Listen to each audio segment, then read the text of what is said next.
नमस्कार, रामकृष्ण हरी. मी हरी शांडे. आता मी आलो आहे पुण्यामध्ये. पालखी संत ज्ञानेश्वर महाराजांची जी पालखी आहे ना, ती दर्शनासाठी आलो आहे. आणि आता तुम्ही बघितलं, रिक्षामधून मी उतरलोय.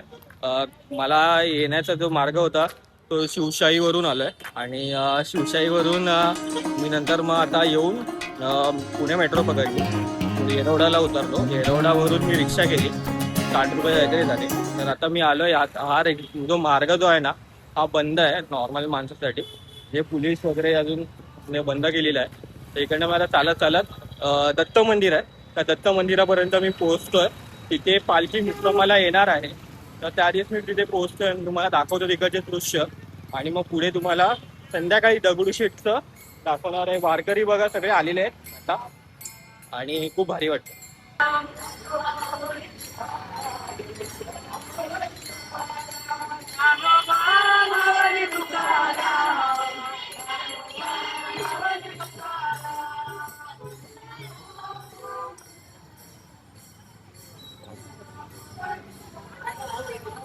एक सांगायचं मंडळी की माऊलींच्या पालखीमध्ये किंवा तुकाराम महाराजांची पालखी असू दे, पुणेकर जेव्हा पालखी येते तेव्हा स्वागत करतात. आणि माझ्या हातात तुम्ही बघू शकता पटकन मिळालंय मला. असं हात पुढे करायचा आणि तुम्हाला खायला मिळतं. पैसे खर्च करायची काही गरज नाही आहे. फक्त तुम्हाला राहायचा खर्च होतो, पण खाण्यापिण्याचा काही खर्च होत नाही. राहायला पण फ्रीमध्येच भेटतं. काही काही लोक फ्रीमध्ये राहायला सुद्धा देतात. पण बघा, अजून तर पुढे तुम्हाला दाखवतो काय काय वारकऱ्यांची कशी जी सेवा होते ना, ती तुम्हाला दाखवतो.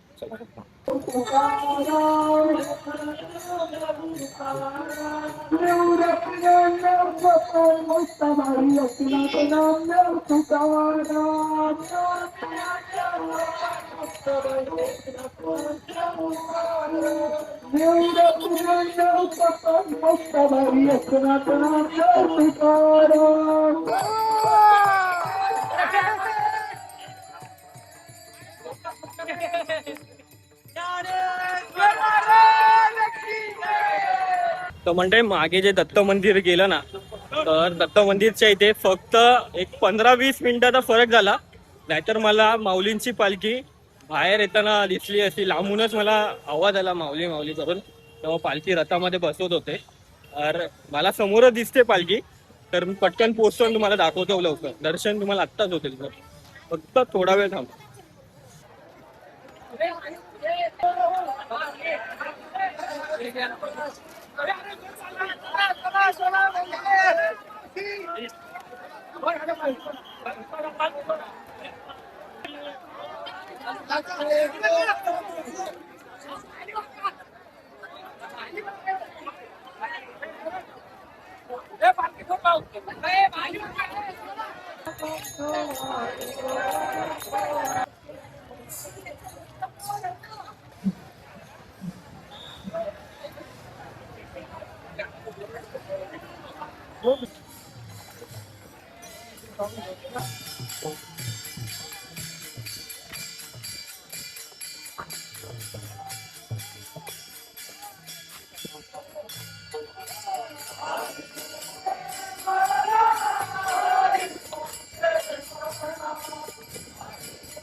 अखंड महाराष्ट्राच्या कानाकोपऱ्यातनं आलेल्या सर्व माता भगिनींचं, सर्व माऊलींचं, सर्व दिंडी प्रमुखांचं या ठिकाणी संगमवाडी ग्रामस्थ मंडळ, भैरवनाथ उत्सव कमिटी, संगमवाडी गाव बैठी मंडळ आपलं हार्दिक आणि हार्दिक सहर्ष स्वागत करण्यात येत आहे. स्वागतम स्वागतम सुस्वागतम.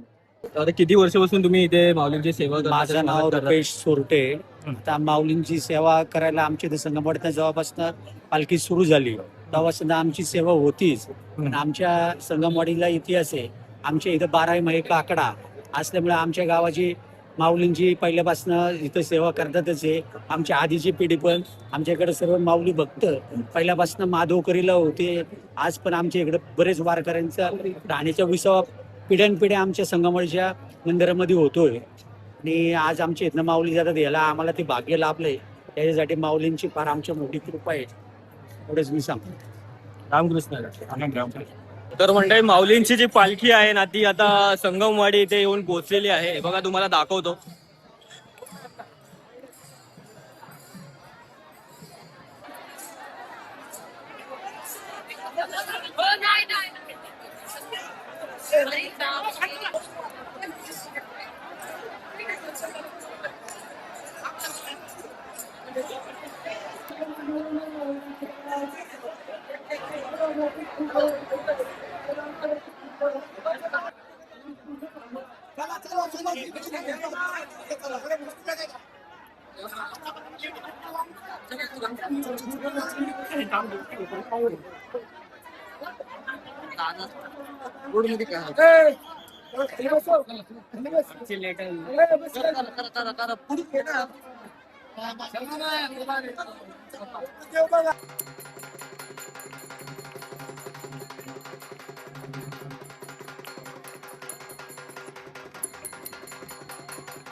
राम जय राम जय राम रामाचा सेवक जय हनुमान राम जय राम जय राम राम जय राम जय राम श्री राम जय राम जय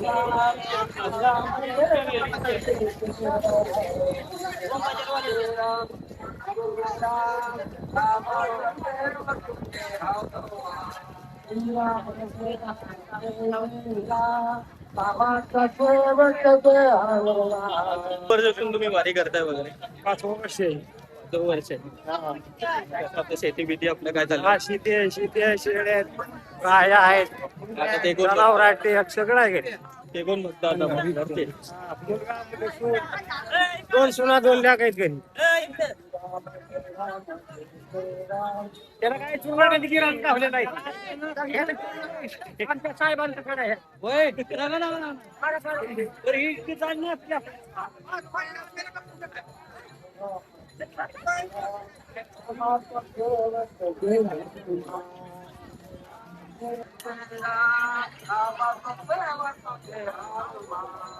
राम जय राम जय राम रामाचा हनुमान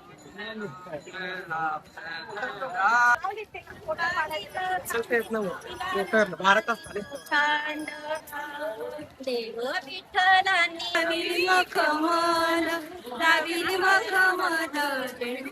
मंडळी, आता पालखी जी आहे ना ती आता आलेली आहे मेन पुण्यामध्ये, पेठेच्या एकदम अगदी जवळ आलेली आहे. तर मी आता काय करतो, डायरेक्ट जिकडे पेठ आहेत ना सगळे, जिथे जिथे पालखी पास होणार आहे तिकडे जाऊन जागा पकडतो. माझ्या आधीच भरपूर लोक आले असतील, पण त्या आधीच मी जाऊन तिथे आपली जागा पकडतो, जेणेकरून तुम्हाला छान दर्शन होईल आणि मजा येईल बघायला. चला चला.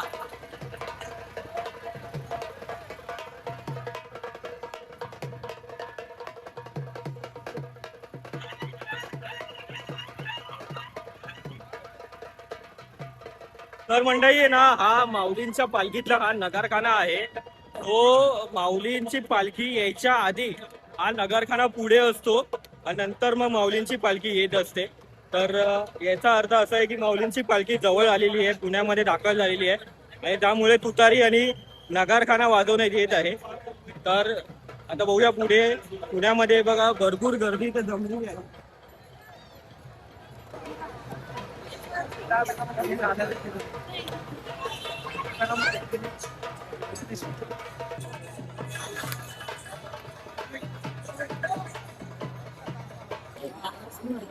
तर मंडळी आता मी दगडूशेठ हलवाई गणपतीकडे आलेलो आहे आणि हे बघा सजवून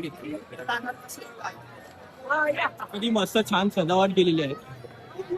हा गेट आहे आणि पुढे पुढे हे मंदिर सजवलेलं आहे. आतमध्ये मी जातो आता, जरा बऱ्यापैकी लवकर आलोय आणि जागा पकडण्याचा प्रयत्न करतो जेणेकरून तुम्हाला मला दर्शन दाखवता येईल. म्हणजे पालखीचं स्वागत कसं करण्यात येतं हे मी तुम्हाला दाखवतो. एवढ्या गर्दीमधून माझा आवाज तुमच्यापर्यंत पोहोचतोय नाही पोहोचतोय मला पण माहित नाहीये, ते मला कमेंट्स मधून नक्कीच कळवा.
तर म्हणजे हा व्हिडिओ मी इथे संपवतो. काल ऍक्च्युली व्लॉग एंड करायचा राहून गेला होता, कारण हे की खूप उशीर झाला आणि त्यानंतर मग घरी पोहोचलो आणि मग व्लॉग एडिट केला, पण आउट्रो बनवायचा राहिला होता. तर मी आता आउट्रो बनवतोय आणि भेटतो तुम्हाला पुढच्या व्हिडिओमध्ये. पुढचा व्हिडिओ आपण जरा काही लोक आहेत त्यांच्याशी आपण भेट देणार आहोत. परत तुम्हाला मी तिथे पालखी आहे नाना पेठेमध्ये, तिथे पेठेमध्ये कसं लोक दर्शन आहे, काय तिथे सिस्टम आहे ती मी अजून कधी बघितली नव्हती. तर मला अनुभव मला घ्यायचा आहे की तिथे काय होतं नेमकं, आणि ते तुम्हाला मी दाखवेल पुढच्या व्हिडिओमध्ये. तर चला तर मग भेटतो पुढच्या व्हिडिओमध्ये. तोपर्यंत जय हिंद, वंदे मातरम.